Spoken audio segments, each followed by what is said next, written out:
সন্ধ্যাবেলায় হালকা খিদে লাগলে ঝটপটেই টিফিনটি রেডি করে নিতে পারেন।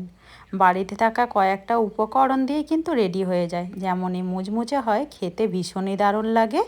নমস্কার বন্ধুরা, কাজল ভিলেজ কিচেনে সকলকে স্বাগত জানাই। রোজকার মতো আজও রান্নাঘরে চলে এলাম। আজকের রেসিপি প্রথম থেকে লাস্ট পর্যন্ত দেখতে থাকুন, আশা করছি ভীষণ ভালো লাগবে। তো চলুন তাহলে শুরু করা যাক। তার জন্য নিয়েছি এখানে একটা আলুটাকে খুব ভালো করে খোসা ছাড়িয়ে আমি ধুয়ে নিয়েছি। নেব এখানে একটা গেটার দিয়ে খুব ভালো করে এইভাবে গেট করে নেব। আর এইটা কিন্তু ছোটো গেটারের সাহায্যে গেট করতে হবে। সমস্ত আলুটাকে গেটারের সাহায্যে গেট করে নিয়ে তারপরে আমি এটাকে জল পাল্টে 3 থেকে 4 বার ধরে ধুয়ে পরিষ্কার করে এই দেখো ভালো করে একদম জলটাকে ছেঁকে ফেলে দিয়েছি। এইভাবে কিন্তু জলটাকে ছেঁকে ফেলে দিতে হবে। সমস্ত আলুটাকে আমি আবারও নিয়ে নেব একটা বাটির মধ্যে। এবারে এর মধ্যে দিয়ে দেবো, দেখো একটা বড় সাইজের পেঁয়াজকে এইভাবে লম্বা আকারের করে একটু পাতলা পাতলা করে কিন্তু কেটে নিয়েছি। এই কেটে নেওয়া পেঁয়াজটাও এর মধ্যে দিয়ে দেবো। এখানে দিয়ে দেবো, দেখো একটা কাঁচা আর একটা পাকা কাঁচা লঙ্কা কুচিয়ে নিয়েছি, দিয়ে দেবো। দেবো একটু ধনেপাতা কুচানো, এতে করে খেতে কিন্তু ভীষণই টেস্ট হবে। এখন এর মধ্যে দিয়ে দেবো স্বাদ মতো লবণ। তো লবণটা কিন্তু তোমরা তোমাদের মাপ মতোই ব্যবহার করবে। সমস্ত উপকরণগুলো একটু হাত দিয়ে মেখে নেব, যাতে করে সবজিগুলো কিন্তু লবণ দেওয়ার কারণে নরম হয়ে যাবে অনেকটাই।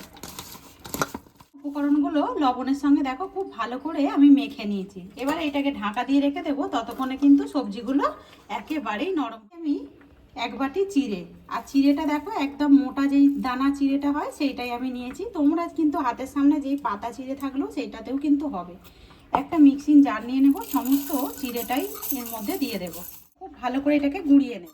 সমস্ত চিড়েটাকে খুব ভালো করে আমি একটু মিক্সিতে এইভাবে গুঁড়িয়ে নিয়েছি। এভাবে একটু গুঁড়িয়ে নিতে হবে মিক্সিতে। এবারে অপরদিকে দেখো সবজিগুলোকে যে ঢাকা দিয়ে রেখেছিলাম বেশ কিন্তু নরম হয়ে গেছে। আর দেখতেই পাচ্ছ আগের তুলনায় কিন্তু একটু জল ছাড়তে শুরু করেছে। ওই জন্যই আলুটাকে খুব ভালো করে একদম চিপে জলটাকে ফেলে দিতে হবে। এবারে এখানে দিয়ে দেবো আমি একে একে কিছু সুন্দর একটা রঙের জন্য দেব হলুদ গুঁড়ো, দিয়ে দেব জিরে গুঁড়ো, আর এখানে দিয়ে দেবো আমি বেশ কিছুটা ধনে গুঁড়ো। আর এখানে কোনো রকম মশলা দেওয়ার দরকার নেই, তোমরা যদি পারো তো এখানে একটি মশলারও ব্যবহার করতে পারো। এবারে সমস্ত জিরে গুঁড়োটাকে আমি এর মধ্যে দিয়ে দেব। এতে করে এক্সট্রা যে জলটা রয়েছে এটা কিন্তু একেবারেই টেনে নেবে, এটা নরম হবে না। আর দিয়ে দেবো সামান্য একটু লবণ। যেহেতু আমরা আগে থেকে লবণ মাখিয়ে রেখেছিলাম, আবারও আমি খুব ভালো করে এটাকে মিশিয়ে নেব। সুন্দর করে একটু হাত দিয়ে মেখে নিতে হবে। আর এই দেখো যে জলটা এক্সট্রা বেরিয়েছিল এতে করে কতটা শুকিয়ে গেছে সেটা কিন্তু দেখতেই পাচ্ছ। তো তোমাদের হাতের সামনে যদি চালের গুঁড়ো থাকে সেই ক্ষেত্রে কিন্তু দিয়ে দিতে পারো, আর চিড়ে দিলেও কিন্তু খেতে ভীষণই দারুণ হবে। আর দেখতে পাচ্ছ সমস্ত উপকরণগুলোকে খুব ভালো করে আমি মিশিয়ে নিয়েছি। আর এইভাবে কিন্তু মিশিয়ে নিতে হবে।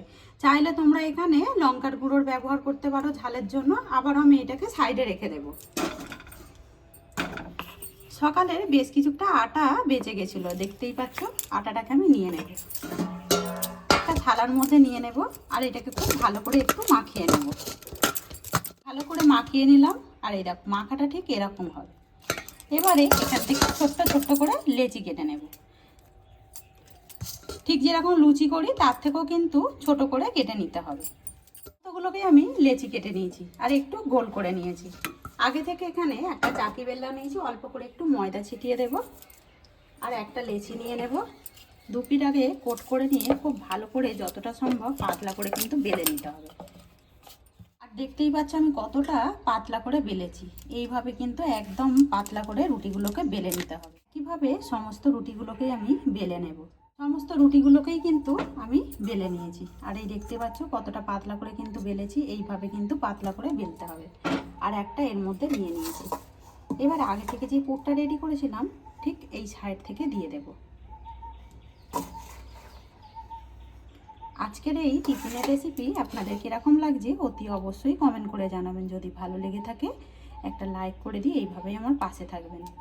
এবারে এই ধার থেকে নিয়ে এইটাকে আমি এইভাবে সুন্দর করে ফোল্ড করে মুড়ে দেব। আর একটু চেপে চেপেই মুড়ে দেব। আর দেখতে পাচ্ছ আমি এইভাবে কিন্তু মুড়ে দিয়েছি। একটু হাত দিয়ে এইভাবে চেপে চেপে একটু ফোল্ড করে দেব।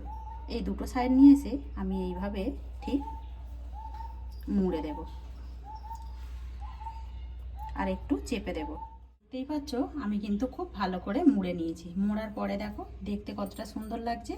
এইভাবে কিন্তু সমস্তগুলোকেই মুড়ে নিতে হবে। আর যদি তোমরা শুধুই করো তাহলে কিন্তু খাবারটাকে নিয়ে হাতের মধ্যে দিয়ে খুব ভালো করে গোল করে এইভাবে একটু গর্ত করে দিলেই কিন্তু এইভাবে রেডি হয়ে যাবে। সমস্তগুলোকেই একইভাবে রেডি করে নিয়ে ফিরে এলাম।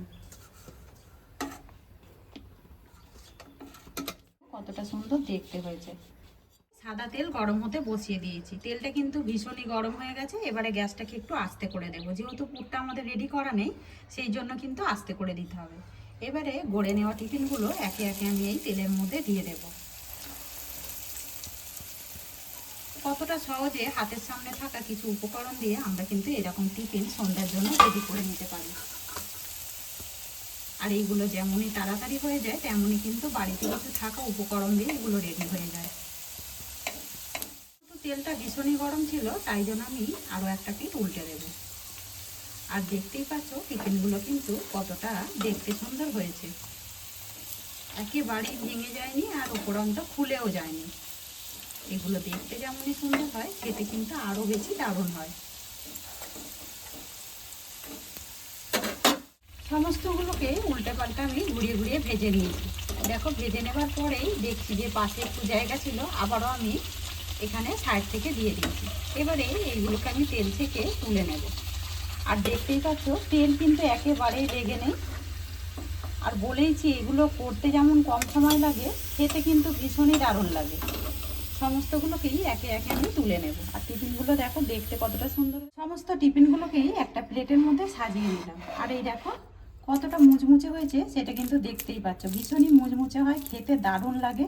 তো আজকের এই রেসিপি আপনাদের কীরকম লাগলো অতি অবশ্যই কমেন্ট করে জানাবেন। যদি রেসিপিটি ভালো লেগে থাকে একটা লাইক করে দিয়ে এইভাবে আমার পাশে থাকবেন, আমাকে সাপোর্ট করবেন। আমার এরকম নিত্য নতুন রান্নার জন্য পাশে থাকা বেল আইকনটি প্রেস করবেন। সবাই ভালো থাকবেন, সুস্থ থাকবেন। ধন্যবাদ। আবারও কোনো নতুন রেসিপি নিয়ে ফিরে আসবো। আজকের মতো এই পর্যন্ত।